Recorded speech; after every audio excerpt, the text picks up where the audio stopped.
Jimmy Coder. L'Afrique, poumon de l'industrie mondiale du numérique, à travers une jeunesse accompagnée par les grandes sœurs et les grands frères du réseau d'experts Jimmy Coder. 450 millions de jeunes entre 15 et 35 ans. Et si cette jeunesse était accompagnée dans les métiers du numérique, l'Afrique deviendrait le poumon de l'industrie mondiale du numérique. Du lundi au vendredi, 20h heure de Paris, des professionnels donnent du sens à leur carrière en devenant des repères pour la jeunesse africaine. Conseils, retour d'expérience, savoir-faire, savoir-être, ils distillent la connaissance en préparant une jeunesse africaine décomplexée.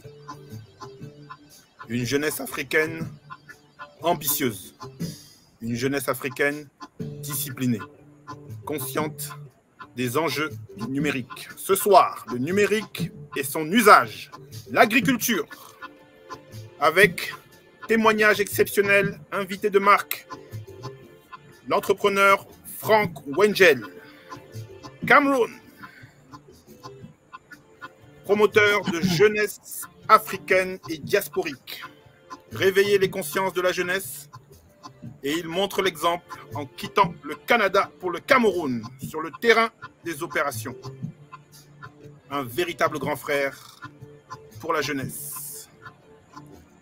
L'Afrique, poumon de l'industrie mondiale du numérique, avec une agriculture au cœur des préoccupations de la prochaine génération de jeunes. Une agriculture pour nourrir l'Afrique, une agriculture pour nourrir le monde. Avec Jimmy Coder, le numérique, les métiers, les technologies et les usages. Ce soir, 4e mardi du mois, Jimmy Coder, l'Afrique poumon de l'industrie mondiale du numérique.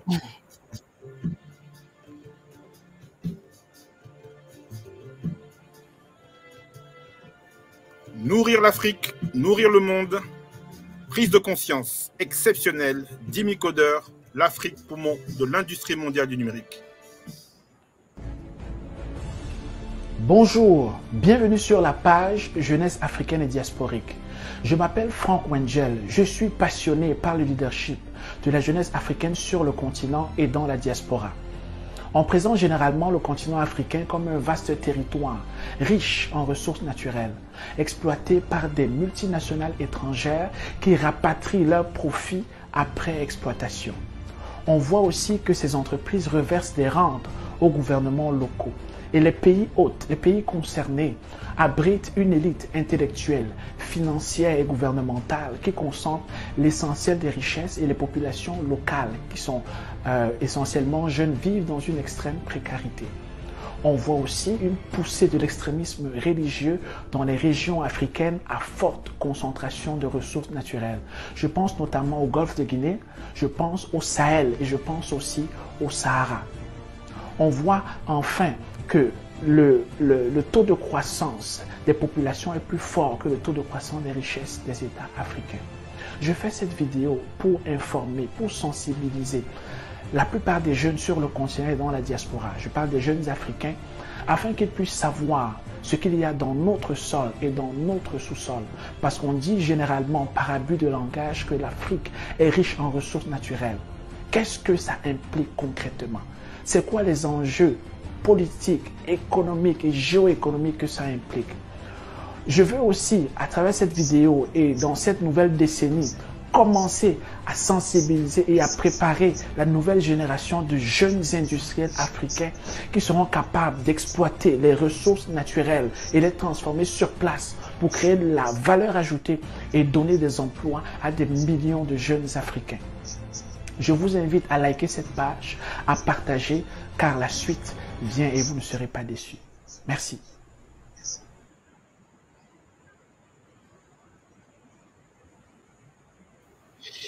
Il s'appelle Frank Wengel, il est camerounais, c'est un leader, c'est un homme de vision et il est notre invité ce soir. Bonsoir, je suis Douglas Ndiandou, président de l'association Jimmy Coder. ingénieur de formation, 20 ans d'expérience en informatique, 5 ans comme salarié, 15 ans comme entrepreneur dans le secteur de la formation professionnelle en programmation informatique. Je suis aujourd'hui avec vous. Nous sommes le 4e mardi du mois de juillet. Il est 20 h à Paris et nous sommes ensemble pour parler agriculture. Vous le savez, comme de nombreux experts, comme de nombreux professionnels bienveillants envers la jeunesse africaine, j'ai choisi de donner du sens à ma carrière en devenant un repère pour la jeunesse africaine, fournir à cette jeunesse des conseils, préparer la transformation de cette jeunesse, préparer en 3 étapes la jeunesse pour bénéficier des opportunités du numérique. C'est ce qu'on appelle chez Dimicoder la transformation en 3 étapes. Petit 1, découverte du numérique. Petit 2, apprentissage d'un métier. Et petit 3, décrocher un emploi. Et là, nous sommes avec les webinaires dans la première phase de découverte du numérique du lundi au vendredi, 20 h heure de Paris. Les professionnels donnent du sens et vous le voyez chaque jour, chaque semaine. Et aujourd'hui, nous sommes la 4e semaine, vous le voyez, 4e mardi. Et place à l'agriculture. Nous avons choisi de donner du sens pour éviter ça. Nous nous sentons responsables de ces jeunes qui quittent le continent, qui s'enfuient pour aller voir ailleurs si l'herbe est plus verte. Nous sommes dans un webinaire agriculture. Nous allons donner la parole, mais mettre en lumière un professionnel qui a pris conscience que l'Afrique regorge de richesses et il s'est demandé comment lui aussi, à son tour, il allait pouvoir partager ses connaissances. Et il est parti sur le terrain, il a quitté une situation confortable au Canada et vous allez voir, il va nous raconter son histoire. Attention, il est avec nous pendant une petite heure. 5, 4, 3, 2, 1. Le voilà, il est avec nous. Bonsoir, Franck. Bonsoir, Douglas. Franck, je suis très content de t'accueillir et c'est une grande fierté pour moi de t'accueillir parce que tu es quelqu'un qui est discret, tu es quelqu'un qui est déterminé, tu es quelqu'un qui est ambitieux et tu fais partie de ces personnes que j'ai découvertes sur mon chemin et qui pour moi est un exemple pour la jeunesse africaine. Bienvenue dans ce webinaire Agriculture Dimicoder. Merci beaucoup. Tout ce que tu dis, ça me flatte beaucoup parce que moi aussi, je te retourne les compliments. Parce que pour faire ce que tu es capable de faire, de maintenir, parce que quand je vois souvent les notifications sur mon téléphone, je vois que tu te connectes à chaque soir du lundi au vendredi. Ça prend de la détermination, la discipline et vraiment une vision claire et précise pour être capable de le faire. Donc, je suis aussi très content de te rencontrer aujourd'hui.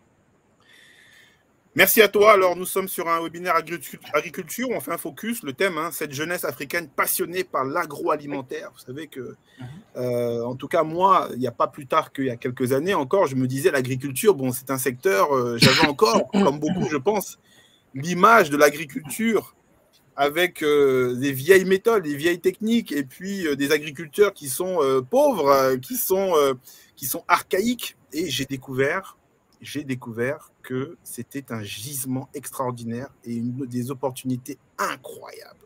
Oui. Je l'ai découvert grâce à Charlotte Libog, qui est la référente agriculture de Dimicoder. Nous avons une 20aine de communautés et une communauté agriculture avec Charlotte Libog que je salue. Bertrand Fauffet, et donc c'est des experts qui sont autour de nous, qui me font découvrir cet univers, et je vois que agriculture et modernité, c'est une réalité.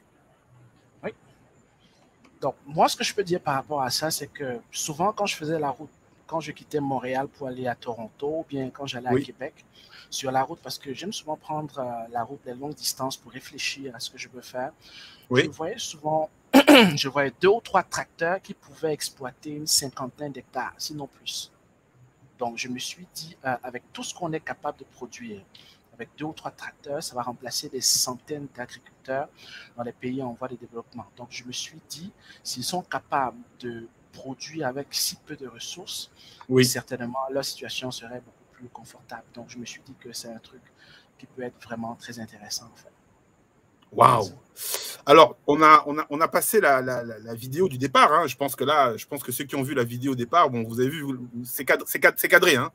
On a un monsieur qui sait, qui fait de la géopolitique, qui fait de la géostratégie, qui analyse son univers, qui analyse en fait le déficit d'exploitation des ressources et qui se pose des questions.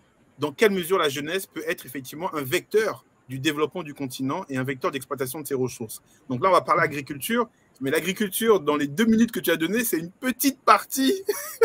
Oui. C'est une petite partie seulement. Hein.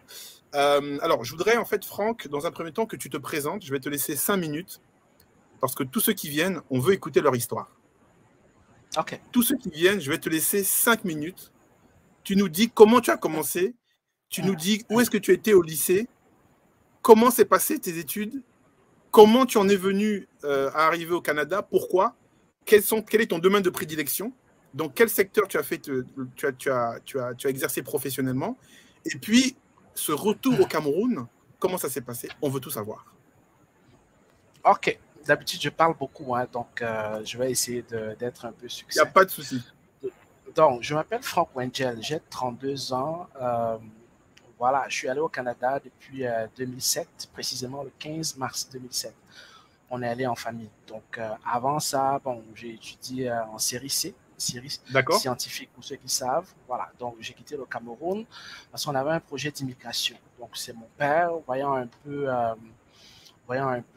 les difficultés pour trouver du travail, pour émerger économiquement. Bon, il s'est dit, bon, j'y vais pas pour moi, j'y vais pour mes enfants, pour leur donner une meilleure éducation et des chances de réussite. Bon. À l'époque, le Canada, la piste du Canada n'était pas encore très connue. Aujourd'hui, ça l'est beaucoup plus. Donc, on est allé dans le cadre familial. On est allé là. Alors, tu es allé après le bac, c'est ça, après le bac? Oui, après le bac, je vais commencer l'université et là, je suis parti. D'accord. Donc, je vais là-bas, le système est complètement différent. Pourquoi? Par exemple, en laboratoire. Donc, moi, j'ai refait le bac, en fait, le DEC. J'ai fait leur DEC en 1 an. Donc, je l'ai fait. Et en laboratoire, la partie pratique. Ici, on dessine encore des éprouvettes. On dessinait à l'époque des éprouvettes sur les tableaux. On va te décrire comment on fait une expérience dans un laboratoire. Là-bas, ils le font concrètement, quoi, de façon pratique. Donc, ces petites différences. Quand on te forme ici en français, là où j'étais, dans le collège privé où j'étais, on forme des gens en français, anglais, espagnol. Ça veut dire que sur le marché de l'emploi, quand ils sortent, ils sont hautement beaucoup plus compétitifs parce qu'ils peuvent travailler un peu partout, en Amérique, en Asie, en Europe aussi. Et certains aussi apprenaient le mandarin avant que la Chine commençait à monter. Donc, je vais là, je finis en 1 an ce que j'avais prévu de faire, le DEC, comme ils appellent. Je suis allé à l'Université de Montréal en mathématiques, concentration, actuariat, une licence. Ils appellent ça bachelor. Voilà. Donc, je fais les 2 premières années en mathématiques. Je commence à me spécialiser dans l'actuariat. Je vois que je n'aime vraiment pas ça. D'accord. Je n'aime pas ça. Pourquoi? Parce que, bon, on a fait un exercice en classe. On a calculé la probabilité pour qu'une entreprise fasse une perte technique en fonction des pondérations, des maladies. Ça peut être cardiovasculaire et tout. Et donc, on voyait tout ça. Les compagnies d'assurance, pour moi, elles s'assuraient, quoi, pour ne pas être en défaut de paiement et tout. J'aimais vraiment pas. C'est ainsi que j'ai rencontré un entrepreneur, un jeune Ivoirien.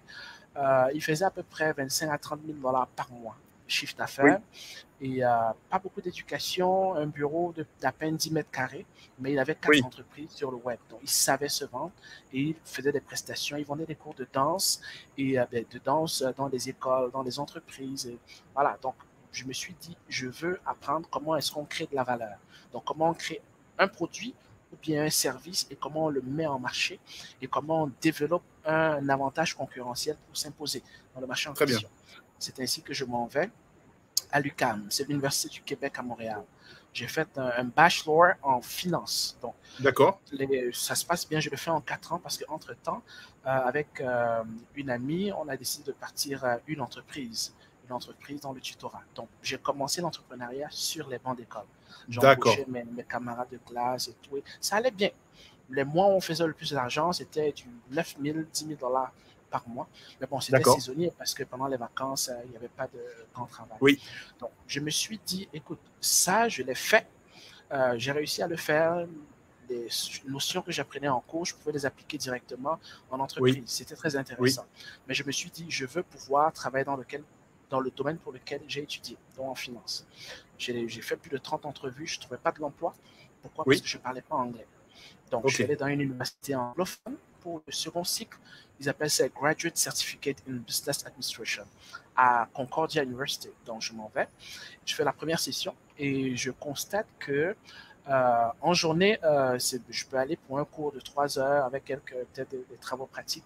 Quand je reviens dans la vie séculière, la vie courante, c'est en français. Donc, il y avait ce problème Ouais. d'immersion. C'est Ouais. ainsi que je fais une session de 4 mois, ça se passe bien. Je me rappelle la première journée, la prof anglophone, juive et tout, je ne comprenais pas grand-chose, ça parlait très vite et Oui. tout. Mais bon, quand je finis la session, je suis un peu plus habitué. Je décide donc d'aller à Toronto. Parce que Toronto, c'est la capitale économique du Canada. C'est le cœur financier du Canada. Donc, je vais là pour l'anglais, pour une immersion complète.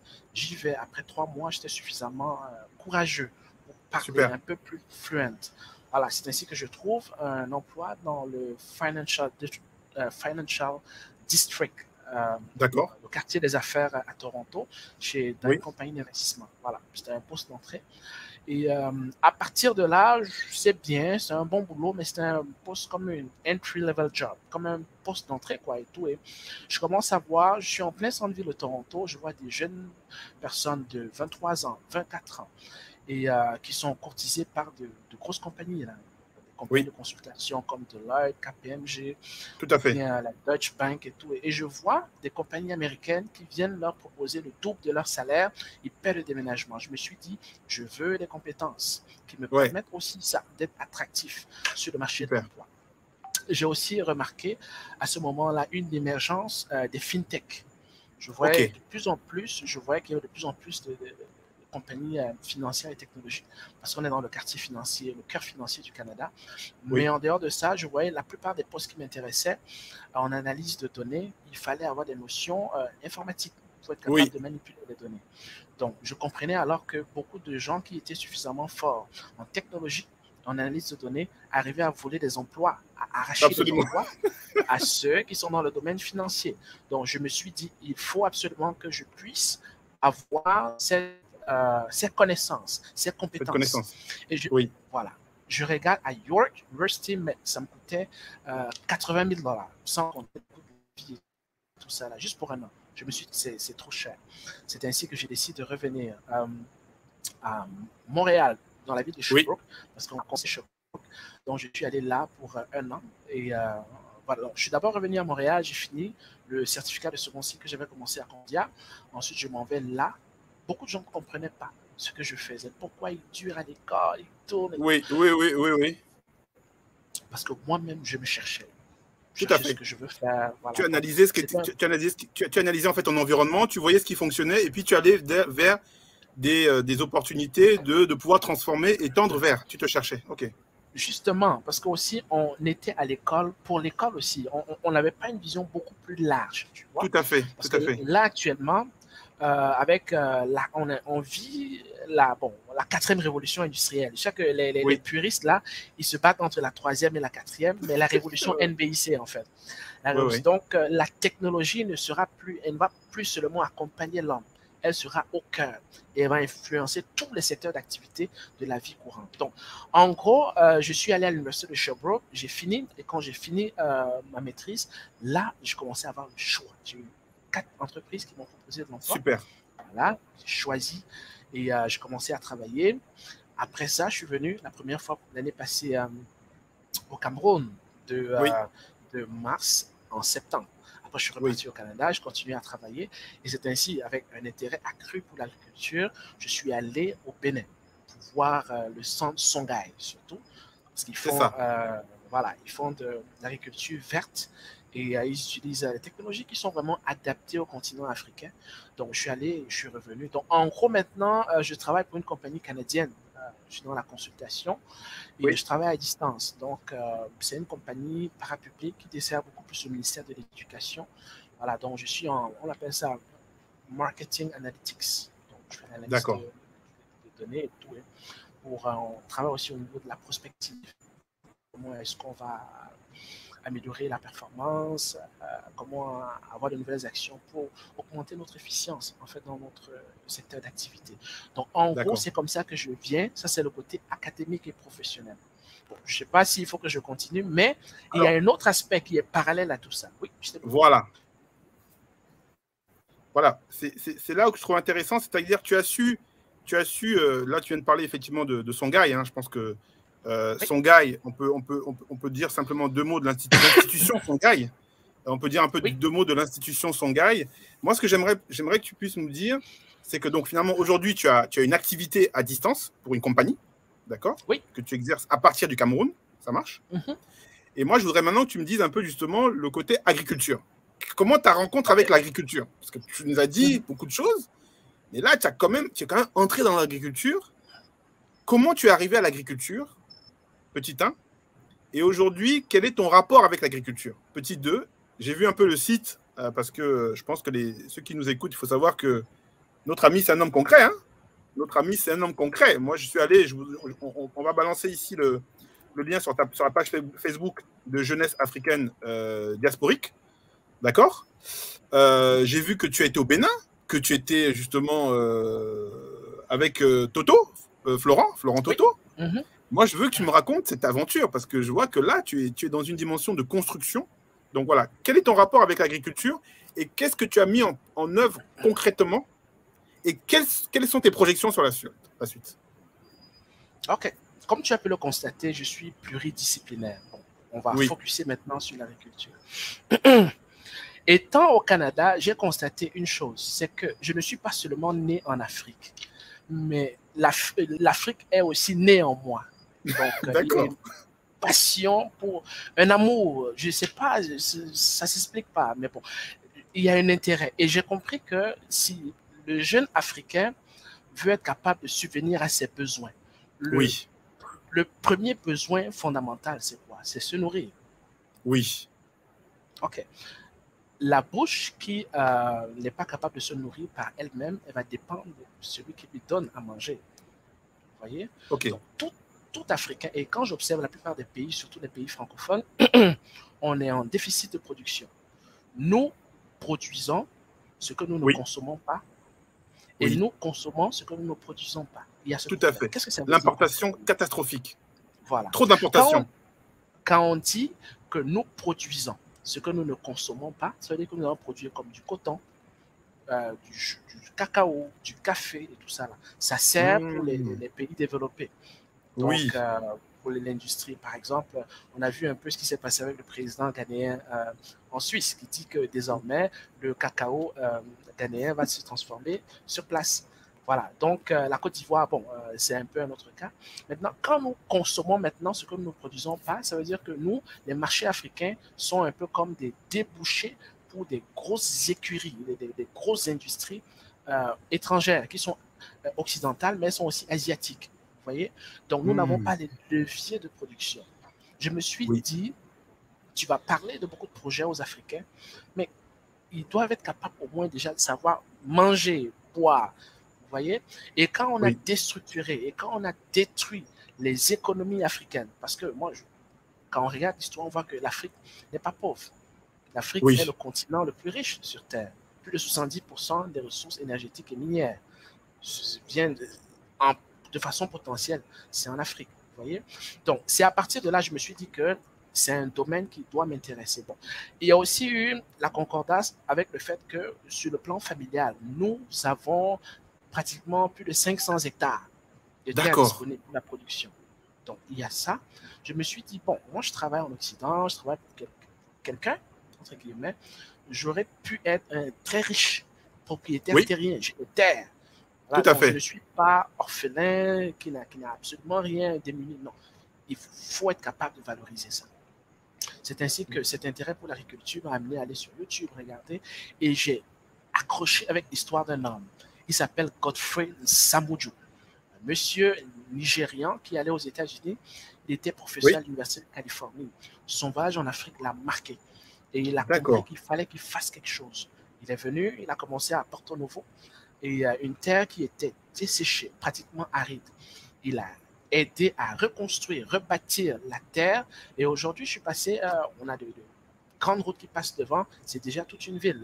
C'est absolument impressionnant ce qu'il a fait. Plus de 10 chefs d'État sont passés là. Plus de 10 chefs d'État sont passés là. Centre d'excellence de l'ONU. On voit les résultats concrets de quelque chose qui a été bâti en 30 ans.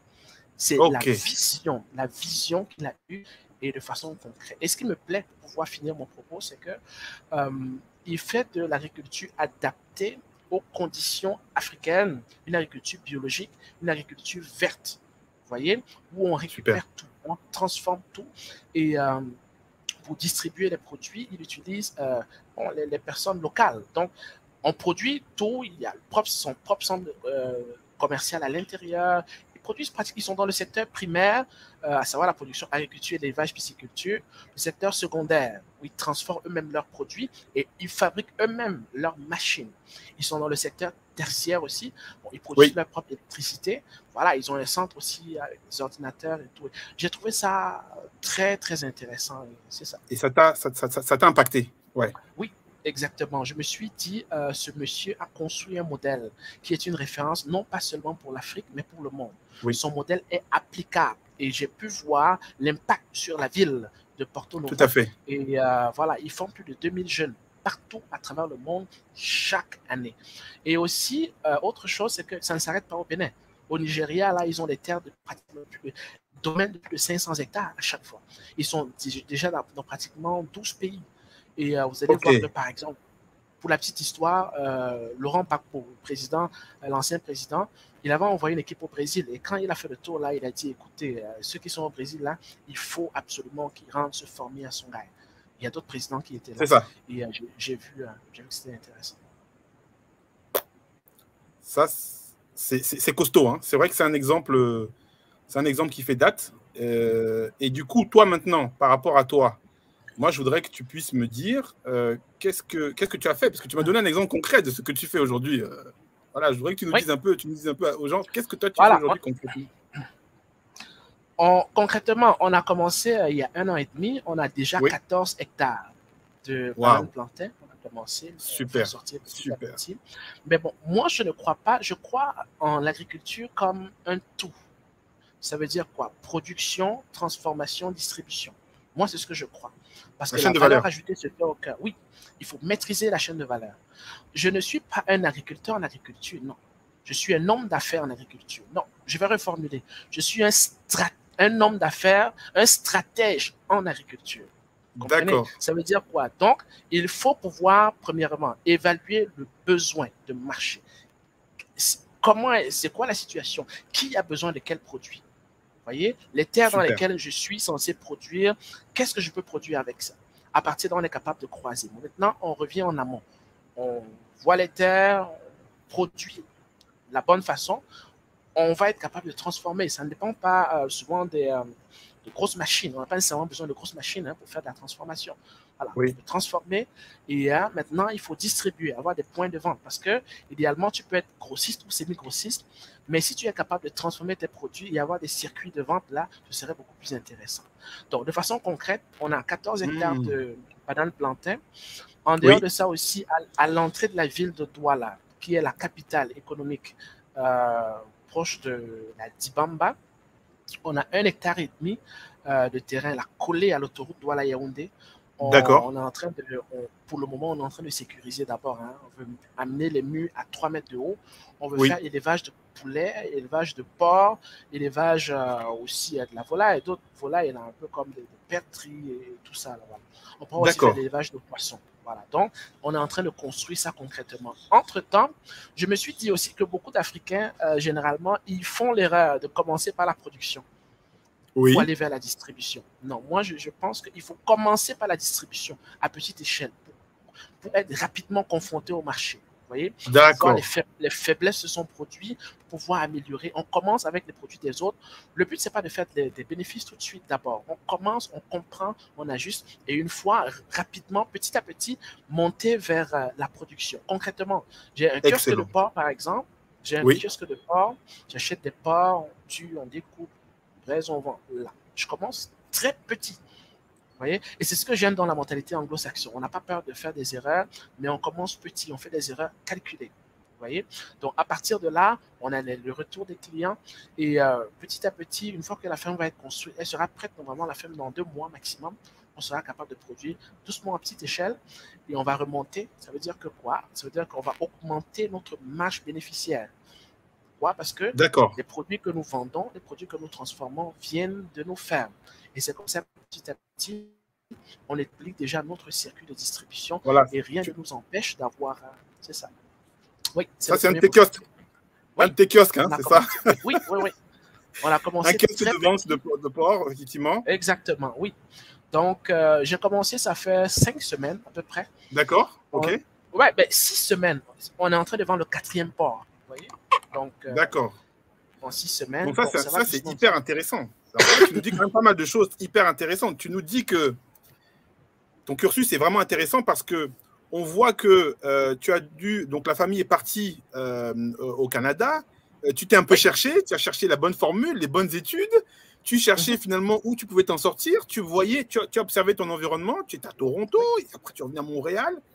Et puis après, tu as eu des opportunités au niveau du boulot. Et puis maintenant, tu as eu la présence d'esprit de dire, maintenant, l'Afrique a quelque chose à faire. Et tu as voulu te rapprocher de l'Afrique. Là, aujourd'hui, tu as une activité. Et donc, tu me dis, j'aime bien ce que tu me dis, tu n'es pas homme d'affaires, tu es stratège en affaires dans l'agriculture. Exactement. Ça, c'est très intéressant. Tu es aussi sur le terrain, tu m'as parlé des bananes, donc tu es un acteur opérationnel, donc tu connais les réalités locales.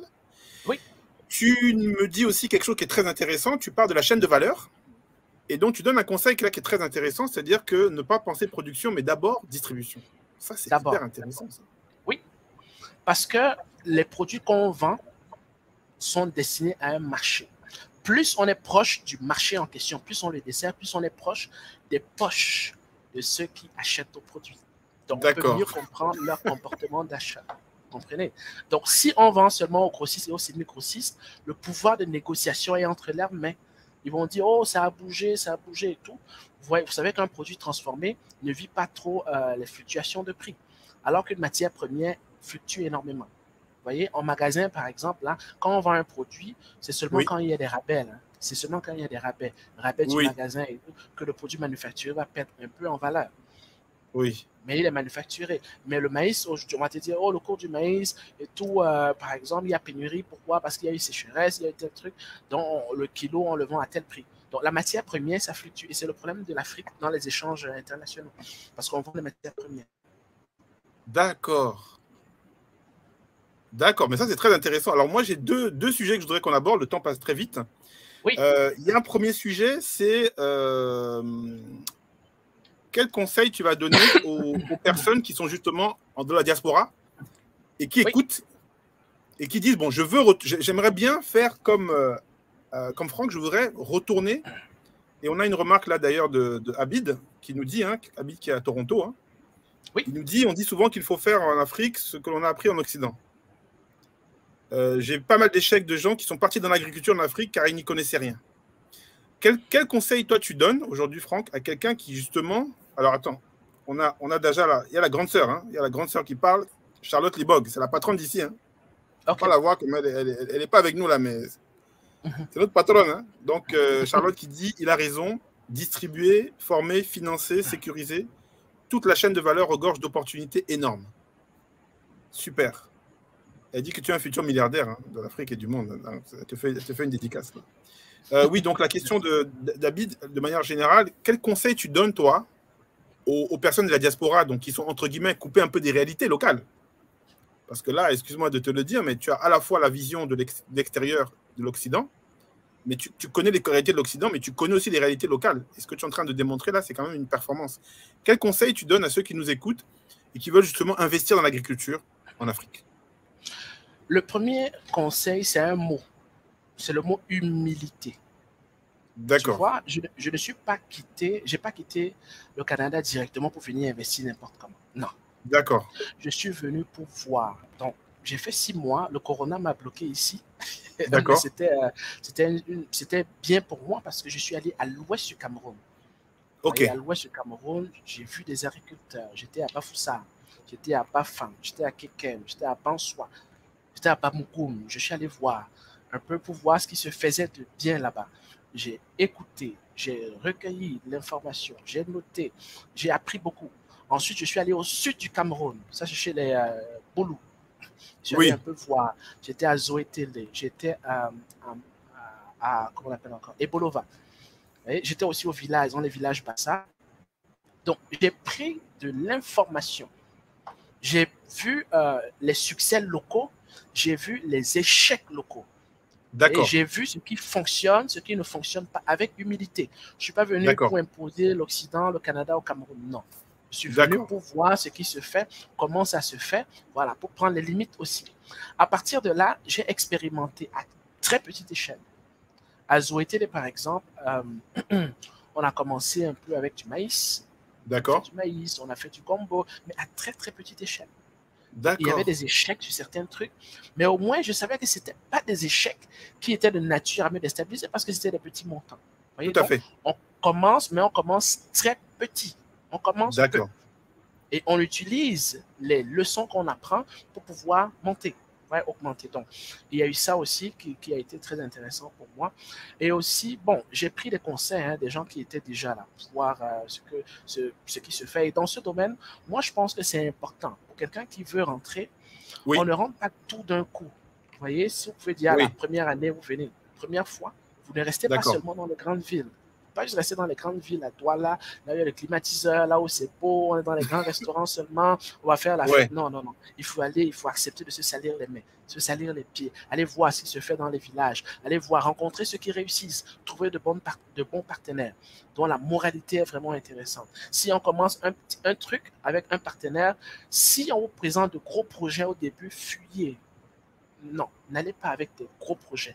Allez d'abord avec de petits projets parce que vous pouvez voir quelqu'un, il est honnête, Oui. mais son niveau de professionnalisme, bon, il y en a qui sont malhonnêtes, il y en a qui sont honnêtes, mais ils n'ont pas la carrure pour des D'accord. projets d'un niveau. Vous voyez, donc on va crescendo.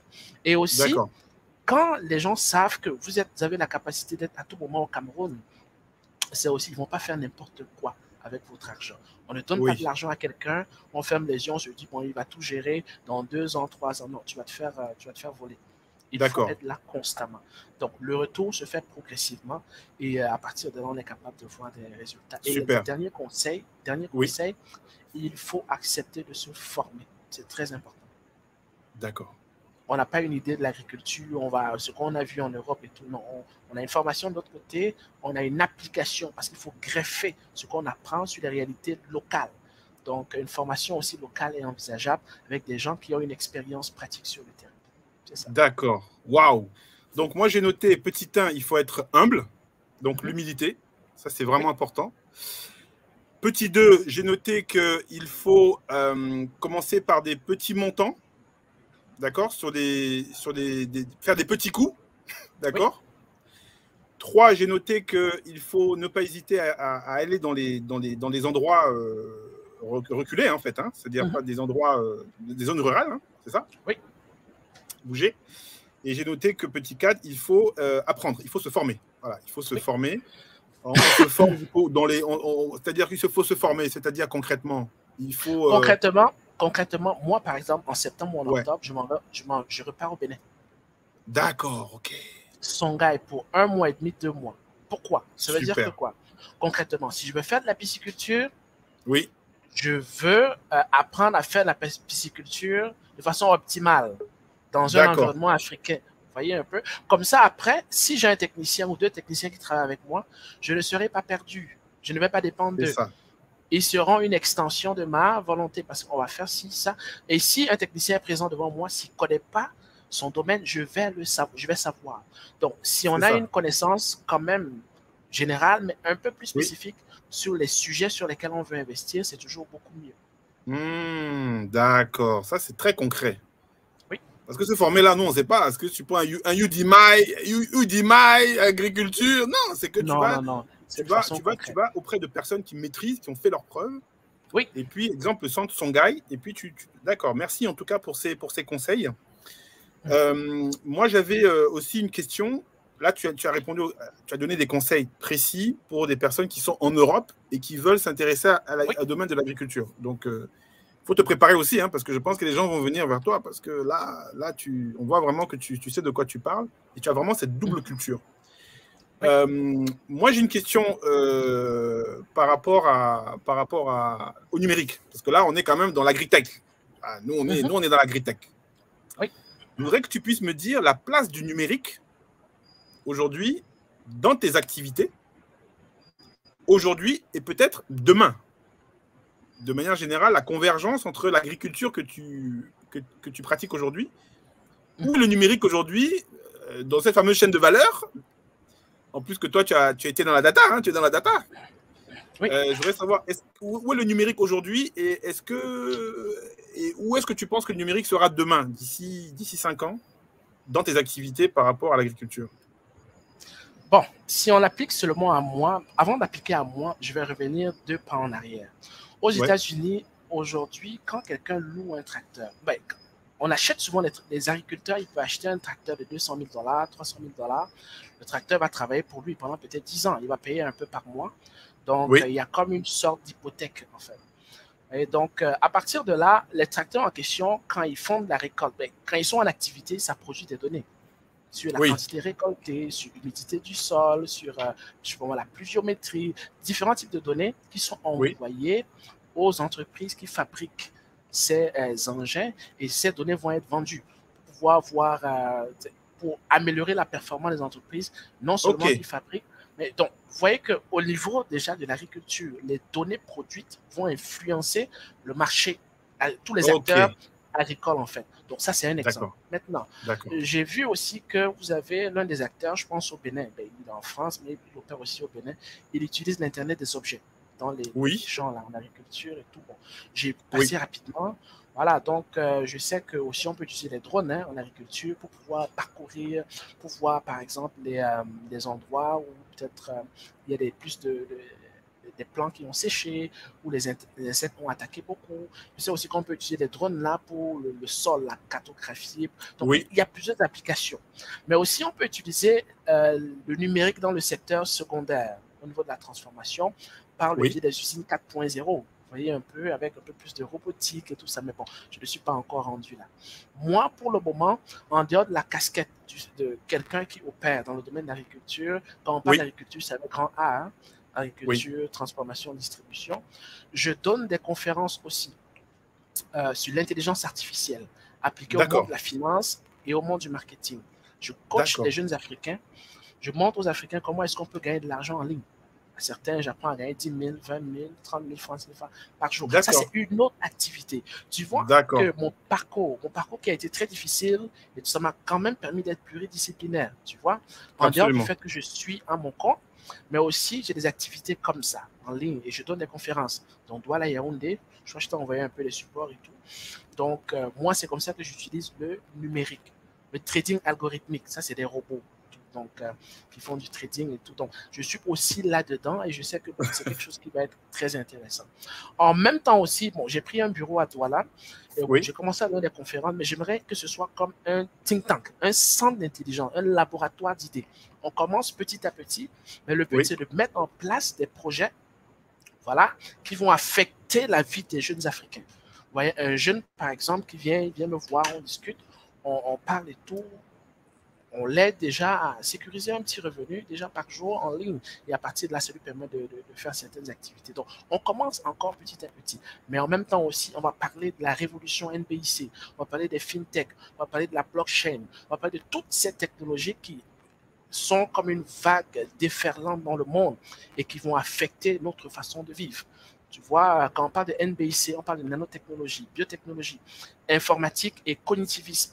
Tout ça cumulé au big data et tout ça. Donc, c'est des affaires qui vont affecter la vie des jeunes Africains et qui vont nous permettre d'être beaucoup plus compétitifs sur la scène internationale.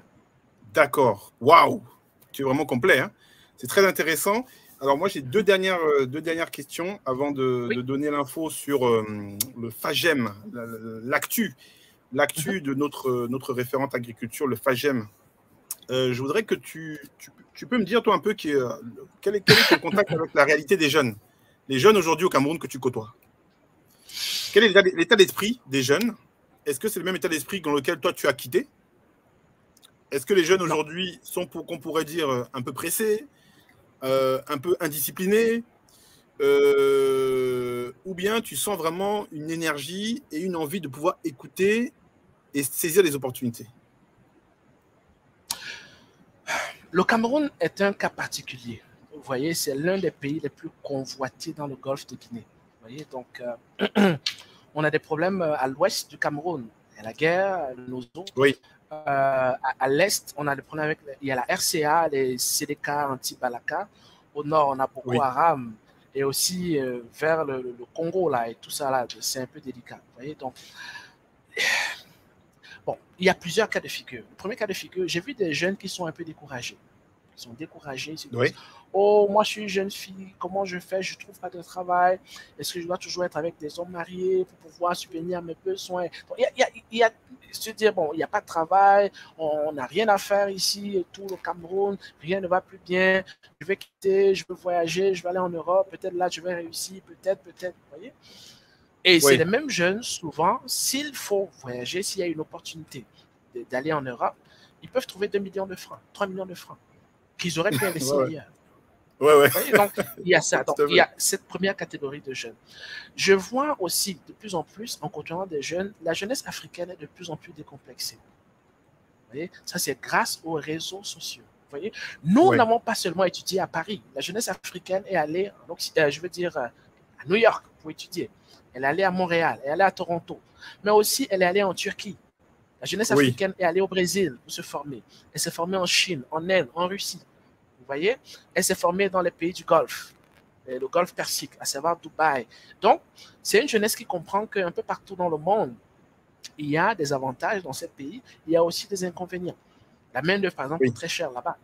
Vous voyez, si tu veux entreprendre en Europe, là, il faut avoir quand même des ceintures bien serrées, là, parce que là, ça coûte cher, les impôts aussi, le taux d'imposition, alors qu'au Cameroun, c'est un peu différent. Donc, il y a des jeunes qui sont, surtout ceux qui sont connectés sur le web, là.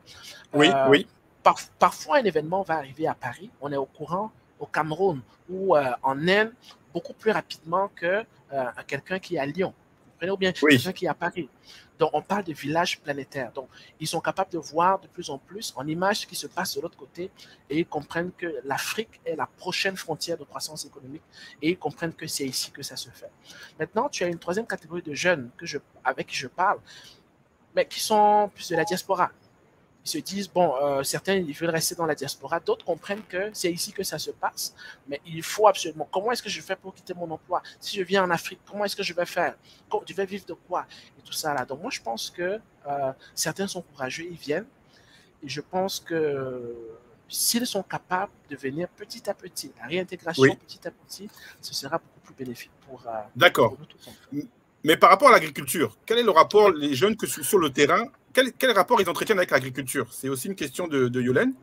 Voilà. Qu'est-ce qu'ils pensent de l'agriculture, les jeunes? Parce que je sais qu'au niveau de l'État, il y a des plans. Il y a des plans de l'État pour dire aux jeunes, allez vers l'agriculture. Allez vers l'agriculture. De plus en plus de jeunes s'intéressent à l'agriculture. Pourquoi? Parce que tu sais qu'en Afrique, là, il y a une forte urbanisation. Je prends le cas de Douala, par exemple. La population de Douala a doublé. Douala, aujourd'hui, dépasse la Dibamba. D'ici 10 ans, Douala va toucher EDA. Et c'est des bouches à nourrir, vous comprenez? Donc, les gens, aujourd'hui, ils savent qu'ils vont aller, ils peuvent aller, que ce soit dans le Mongo, ils peuvent aller un peu en Konsamba, ils vont aller, donc on achète des terres, ils font de l'agriculture et ils viennent vendre leurs produits. D'autres comprennent qu'il faut transformer. Donc, la jeunesse africaine, au Cameroun, par exemple, est beaucoup plus dynamique qu'avant. J'ai vu, par exemple, au Bénin, j'étais à l'université à Bomé-Calavi, j'étais avec les jeunes de la FSA, tous qui sont, ils font agronomie et tout ça. Je vois, il y a de plus en plus de jeunes qui y vont. Mais maintenant, il y a souvent des problèmes de financement. Ils se disent, bon, qui va me financer? Et aussi, quelqu'un qui veut faire de l'agriculture sérieuse sans avoir un pick-up, c'est difficile. Pick-up, un véhicule utilitaire. Pourquoi? Parce que parfois, tu vas produire, c'est en périphérie de la ville, qui va t'aider à transporter tes produits. Donc, beaucoup de gens, ce qu'ils font, c'est que, bon, ils vont là, et ça coûte très cher, le transport, parce que tout le monde ne veut pas aller là. Et ceux qui font ce transport-là font beaucoup d'argent. Donc, tu as des gens qui vont entrer dans l'agriculture, pas comme producteurs, mais comme revendeurs aussi. D'accord. Tu vois, donc il va se dire, je vais aller un peu en périphérie, dans des marchés qui sont un peu plus à l'intérieur du pays, pour les amener dans les grandes villes. Donc, les jeunes comprennent que là, il y a de l'argent à se faire. Mais encore là, il faut avoir accès à une terre, à un moyen de transport et un capital pour commencer. C'est souvent ça. D'accord. Donc, une terre, un moyen de transport et puis un capital de départ. Donc, ça rejoint un petit peu aussi une question que posait Yolène. Pour les moins jeunes qui veulent se lancer dans l'agriculture, quels conseils? Donc, comment faire pour attirer ces jeunes? Ce que tu dis, c'est que pour attirer ces jeunes, il va falloir qu'ils aient un minimum de capital. Un pick-up, tu as donné un exemple très concret. Hein, oui. Oui. Sans pick-up, c'est compliqué parce qu'il y a la problématique du transport. Non, tu ne peux pas. C'est très difficile. Parce que les marges bénéficiaires que tu peux faire, c'est les transporteurs là, qui vont te les prendre. Oui. D'accord. Alors, on commence à avoir d'autres questions aussi. Très intéressant. Bon, tu as parlé de la formation. Ça, c'est intéressant. Songhai. Ça, c'est bon. Maintenant, toi, aujourd'hui, par rapport à Songhai, aujourd'hui, qu'est-ce que tu as appris à Songhai? Ça a duré combien de temps? Parce que je crois que tu es déjà parti. Parce que là, tu m'as dit que tu vas repartir. Je suis allé pour visiter. Si les internautes, ceux qui vont voir cette vidéo, ils vont voir Jeunesse africaine et diasporique, la page YouTube. J'ai fait des vidéos. Donc, ce que je vous donne comme conseil, je l'ai appliqué moi-même. Vous voyez? Donc, toutes les vidéos que vous allez voir, c'est moi qui va à la cueillette de l'information. Absolument. Je filme et je mets dans le site. Maintenant, on va commencer à montrer les résultats et aussi on va aller dans les analyses beaucoup plus pointues. Donc, je n'ai pas commencé directement. Je suis allé à la cueillette de l'information et c'est ça. Super. Au niveau, et on va. Alors, il y a des questions, hein, ça vient. Hein. Là, il y a Jean Penant, il y a Cunégonde. Quel domaine d'agriculture tu conseilles pour commencer? Quelqu'un qui connaît rien à l'agriculture, est-ce que tu conseilles quoi? La tomate, la banane? Tu as fait la banane? Je donne un conseil qui peut aider à enrichir tout Africain. Je vous mets au défi. Bon, le conseil que je vous donne tout de suite. Si quelqu'un l'applique, je le mets au défi d'être pauvre ou bien de ne pas subvenir à ses besoins dans 10 ans. Mon frère, il faut nous dire. On est en haleine là. Il faut nous dire. On est dedans là. Oui, bon. J'ai vu qu'elle a donné le lien de Facebook. C'est mieux sur YouTube. C'est là où il y a toutes les vidéos. YouTube, ouais, on a donné, ouais, on a donné le lien YouTube. On a balancé là sur les réseaux. Moi, les arbres fruitiers. Tu vois, ça paraît un peu, mais je te donne un exemple. Donc, vous connaissez les avocatiers, n'est-ce pas? Oui. Les avocatiers. Donc, sur un hectare, disons que si on espace de 10 mètres, des avocatiers, là, sur un hectare, donc on va avoir une centaine, parce qu'un hectare, c'est 10 000 mètres carrés. Donc, si on met 100 arbres fruitiers, donc 100 avocatiers à l'intérieur, ça va prendre peut-être 3 ans avant de produire. Donc, tu as un hectare, tu vas le nettoyer, tu vas apprêter, dépendamment, hein, ça peut te coûter 100 000 francs CFA, dépendamment du terrain, pour que ce soit prêt, ton hectare soit prêt à être planté. Tu plantes, si tu fais un hectare par année, pendant 10 ans, et que ça commence à produire après 3 ans. Un hectare, et là, à l'intérieur, tu peux mettre quelques trucs, hein, peut-être citronnier, je veux dire goyavier, dépendamment et tout. Et un avocatier qui est mûr, je veux dire qui est déjà en production par année, va te donner entre 50 000 et 100 000 francs CFA par avocatier. D'accord. Donc, ça veut dire que si on vend une moyenne de 75 000 francs CFA, voilà, si tu le multiplies par combien? Tu le multiplies par 75 000 francs CFA par 100, ça fait 7 500 000 à peu près, quoi. En dollars US, disons 15 000 dollars US par hectare, quand c'est en par hectare. Voilà, si tu fais ça fois 10, ça fait combien? Ça fait 150 000 dollars US. 150 000 Donc, si quelqu'un fait un hectare chaque année, et pour avoir un hectare, ça peut lui coûter peut-être 1000 US maximum. C'est même trop. Tu comprends? D'accord. Quelqu'un le fait posément, doucement, comme ça, il travaille sur le long terme. En entretenant des arbres fruitiers, ça ne demande pas autant d'énergie que quelqu'un qui va produire, par exemple, des produits maraîchers. Au niveau de l'entretien, c'est beaucoup plus facile. Donc, j'ai remarqué ici, il y a des dames, par exemple, là, dans le sud-ouest du Cameroun, elle va avoir peut-être 20, 30 hectares comme ça, où les compagnies viennent et payent par camion. Donc, elles rentrent, elles vont juste faire la récolte, elles vont embaucher des personnes, elles vont juste faire du nettoyage et elles vendent des produits comme ça. Elles ne transforment même pas. Elles vivent très, très confortablement. Vous comprenez un peu? Donc, c'est juste un petit exemple. Moi, je conseille les arbres fruitiers, les produits de rente là, sur le long terme, parce que c'est un peu comme de l'immobilier, mais en agriculture. Vous comprenez? Et chaque année, ça se renouvelle. Donc, il y a une saison chaque année. J'ai une amie, par exemple, au Sénégal, peut-être qu'elle a plus de 300 hectares. Elle est dans l'anacarde, elle est dans le, les mangues aussi. Elle a étudié au Canada, elle est retournée au Sénégal. Hein, et tout. Je dois lui rendre visite d'ici la fin de l'année ou l'année prochaine. Donc, je sais juste un petit exemple. Waouh. Donc, c'est des conseils vraiment très concrets. On est vraiment très, très content de t'avoir. Alors, c'est marrant parce que tu as un profil aussi, tu es un peu dans le numérique et puis un peu dans l'agriculture. Oui. Tu me fais penser à un ancien de Jimmy Coder, hein, Birante. Birante, c'est aussi un informaticien du Sénégal, d'accord, il a été accompagné dans le métier de développeur et puis là, maintenant, il vend du foin. Il vend du foin dans une région du Sénégal, à Kaffrine. D'accord, donc ça, c'est vraiment très, très intéressant, d'accord, pour ceux qui veulent en savoir un peu plus sur Birante. Nous, on est très contents que les informaticiens aussi convergent vers des choses concrètes. C'est aussi pour ça qu'on a fait cette communauté agritech. C'est parce qu'on pense que vraiment, il y a une convergence entre numérique et agriculture et que c'est intéressant. Alors, il y a des personnes qui nous posent des questions sur ce que tu fais à Douala. Donc, j'ai vu que tu nous avais envoyé une photo. Tu fais des réunions à Douala. Tu as une activité à Douala. Tu peux nous parler un peu de ton centre à Douala? Tu es de quel côté? Oh, je suis proche du collège. Je suis à la Cité des enseignants, proche de Borromée, du collège Saint-Charles-Borromée. Il y a une rue des Pavés là. Donc, ça, c'est mon petit bureau que j'ai pris. Ça, c'est avec quelques personnes à Douala à qui je montre un peu ce que je fais. Parce que je cherchais une équipe de 10 personnes avec qui j'allais travailler. Donc, travailler petit à petit. À Yaoundé encore, ça prend un peu plus de l'expansion. Donc, là, ça a commencé à grandir. Mais bon, là, ça me prend beaucoup d'énergie. Donc, vous voyez, là encore, le fait d'être pluridisciplinaire, il faut ramener ça. Parce qu'on peut faire beaucoup de choses. C'est possible de le faire. Mais on n'a pas toujours, on est limité dans le temps. Donc, il faut être. Donc, je suis en train de restructurer toutes mes activités et je dois pousser aussi ma chaîne là vers le web là, parce qu'il y a beaucoup de choses à faire. Mais bon, on commence petit à petit.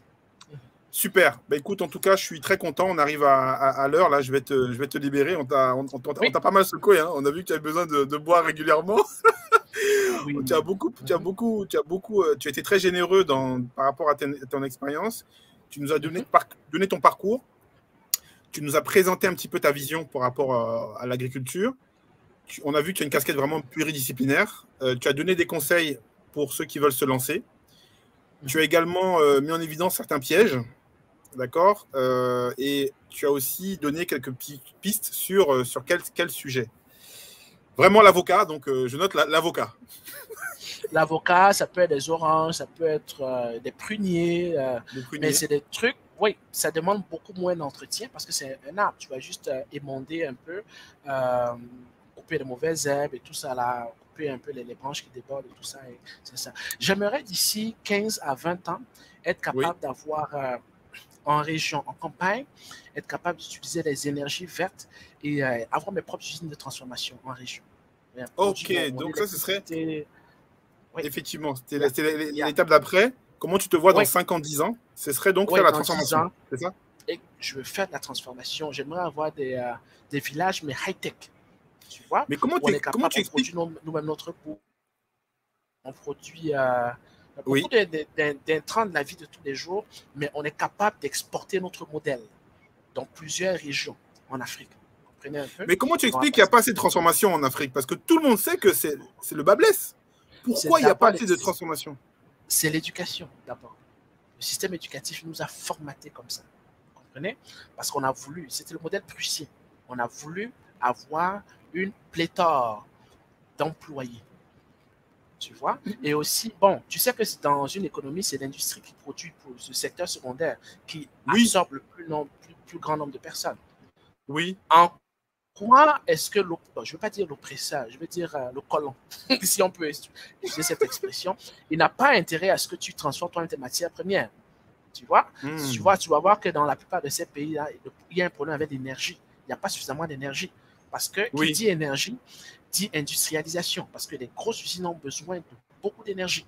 Et nous, par exemple, dans le cas du Cameroun, on a de l'eau, donc on a de l'énergie hydraulique potentielle, on a le soleil, on a tous les éléments de la nature qui nous permettent de produire nous-mêmes notre énergie et de devenir très, très compétitifs. Mais les jeunes générations, les jeunes comme nous, là, qui viennent de la diaspora, travaillant avec des jeunes sur le continent, vont se mettre ensemble pour pouvoir impulser cela. C'est pourquoi nous sommes nés, c'est pourquoi nous sommes là, c'est pourquoi nous travaillons. Super. Waouh, vraiment merci. Merci. C'était très, très enrichissant. Merci. On aura beaucoup de plaisir à te retrouver. Je ne sais pas si tu connais les autres acteurs de l'écosystème Jimmy Coder. Non, malheureusement, mais ça me ferait plaisir. Oui. Je pense qu'il y a vraiment des choses très, très intéressantes à faire. Hein, parce que quand je pense, par exemple, au grand frère, quand je pense au grand frère de Djangolo, d'accord, Bertrand Fofé. Bon, quand je pense à la grande sœur, bien sûr, Charlotte Libog. Bon, je pense que c'est des personnes qu'il faut absolument que tu rencontres et que j'aurai plaisir à te faire rencontrer. Et tu seras le bienvenu dans les prochains débats, les prochains échanges. Je pense que tu peux être un vrai consultant de luxe. Alors, je salue ta famille, je salue ton papa, parce que je sais que ton papa nous suit, ton papa nous écoute. Je pense qu'il peut être très, très fier de toi, parce que là, ce que tu es en train de faire, c'est vraiment extraordinaire. Tu as notre soutien total. Voilà, tu es dans la famille. Donc, si tu as besoin de nous, on sera à ta disposition, parce que c'est des personnes comme toi. En plus, tu es proche de la jeunesse. Nous, on veut impulser, on veut insuffler une dynamique, on veut créer des modèles. Et tu en fais partie. Alors, tu peux me dire un peu qu'est-ce que c'est que ça? Ça, comment je comprends? Alors, ça, c'est la chaîne YouTube. Ah, ok. Oui. Voilà. C'est la chaîne YouTube de notre ami. C'est la chaîne YouTube de la jeunesse africaine diasporique. Je vous invite, chers amis, à y aller. Je vais remettre ici le lien. C'est vraiment intéressant. Suivez de près le travail de Franck. Ça vaut le détour. Moi, j'aime beaucoup ton humilité. J'aime beaucoup l'initiative que tu as prise. Et voilà, je vous balance le YouTube, chers amis. Allez-y, allez faire un tour. Donnez-nous votre avis avec Jimmy Coder. C'est ça. On prépare l'avenir. L'avenir, c'est pas que la tech. L'avenir, c'est aussi la tech au service de l'agriculture, au service du génie civil, au service de la santé, au service des transports, etc. Est-ce que tu as un mot de la fin? Oui. Ce que je peux dire à nos amis de la diaspora, c'est que le besoin est grand. Le besoin est énorme. La première conférence que j'ai tenue à Yaoundé, 9 personnes, deuxième 20, troisième 40. Après ça, il a fallu calmer ça. Vous comprenez? D'accord. Il a fallu refroidir tout le monde pour dire, écoutez, on ne s'excite pas, on se calme. Le besoin, Douglas, est grand. Quand tu regardes les yeux d'une maman qui se déplace, qui te fait confiance, qui vient écouter ce que tu as à dire, quand elle sait que la connaissance que tu vas lui donner peut apporter un changement dans sa vie. Quand tu vois pratiquement, oui, quand tu parles, tu vois, quand les gens négligent le côté développement personnel, parce que je lis beaucoup sur le développement personnel, sur le leadership, quand tu vois que ce que tu donnes, quand les gens écoutent les conseils, ils appliquent, ils voient une transformation dans leur vie, tu te dis, écoute, au Canada, c'est vrai, je peux faire, mais sur le continent, au niveau de la terre-mère, le besoin est grand et l'impact peut être vraiment précieux. Donc, ce que je peux dire, c'est que j'ai eu 2 personnes qui disent que merci d'être revenu pour nous. Ça m'a tellement touché. Parce que la connaissance que tu nous apportes là, merci. Donc, c'est précieux. Il n'y a pas de mot qui décrit ça. Donc, nous sommes là, travaillons avec le peu de moyens que nous avons, mais nous allons certainement quelque part. Donc, j'invite à tous ceux qui veulent revenir sur le continent à se former, à s'intéresser, ne pas juste rester dans les réseaux sociaux pour commenter. Prenez une chance. Je connaissais personne au Bénin. Tu te rends compte? J'ai connu Toto par le biais de mes vidéos en ligne. Par exemple, je vais aller au Sénégal. Je ne connais pas presque personne, une seule personne.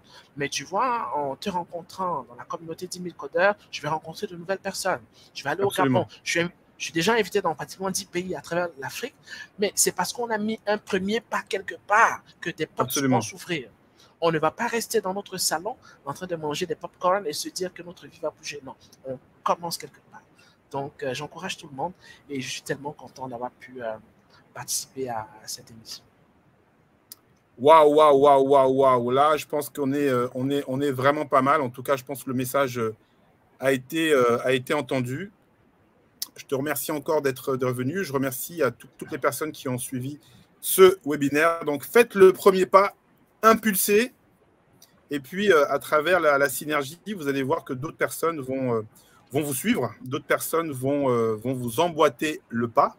C'est bien ce que je comprends. Hein, et voilà, nous, c'est aussi comme ça qu'on se rencontre.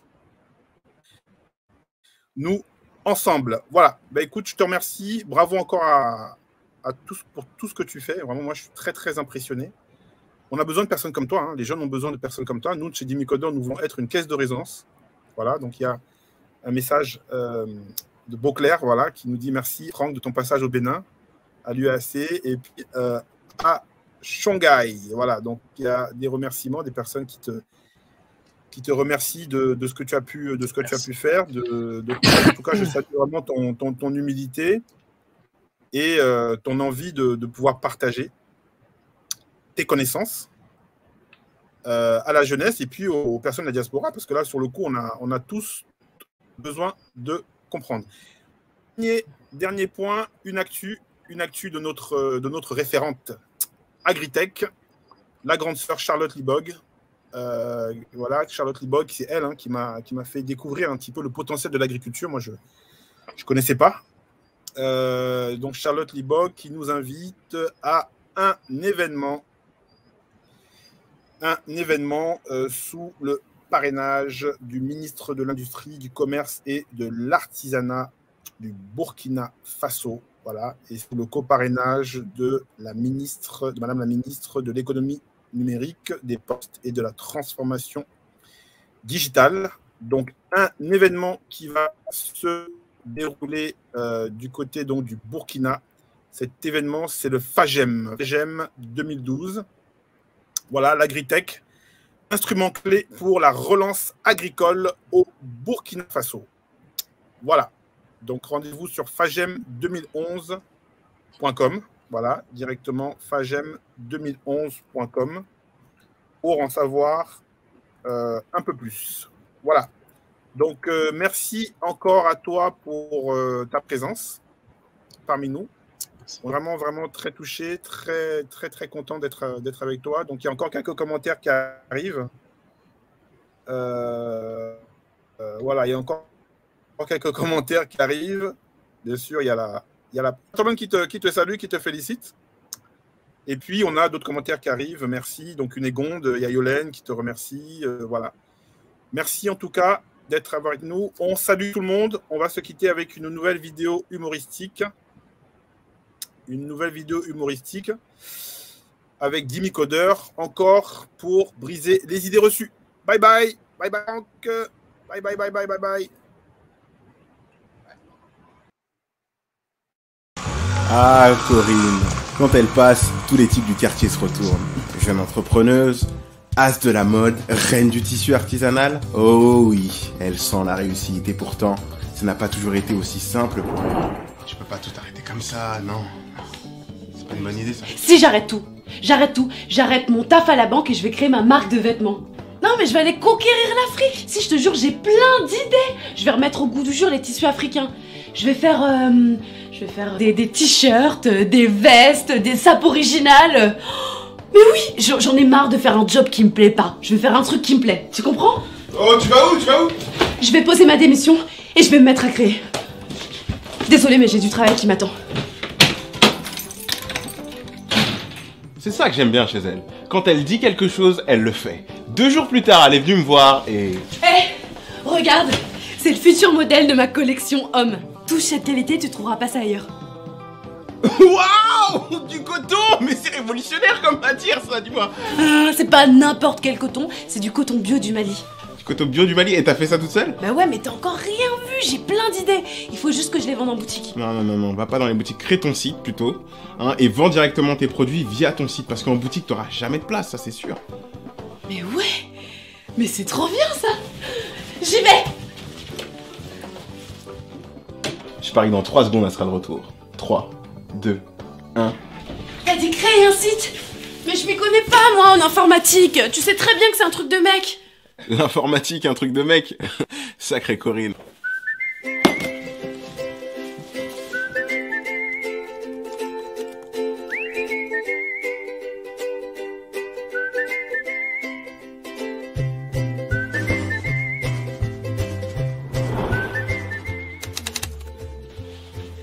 Bah, tu viens d'où?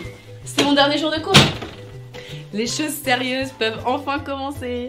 Ah, tu veux dire que tu vas enfin pouvoir commencer à développer ton projet de vente en ligne? Non, mais ça, je l'ai déjà développé pendant les cours de travaux pratiques encadrés par les formateurs. Tu as en face de toi la créatrice de la première application de gestion de garde-robe personnelle. Oh. Et le site alors? Tu dis que tu parles d'application, mais le site marchand, t'as oublié? Non mais t'es totalement has-been, mon pauvre ami. Tu devrais t'intéresser un peu plus aux nouvelles technologies. Hein. Tu saurais que le potentiel du téléphone mobile est inégalé en Afrique. C'est moi du peu. Je veux pas lui en vouloir.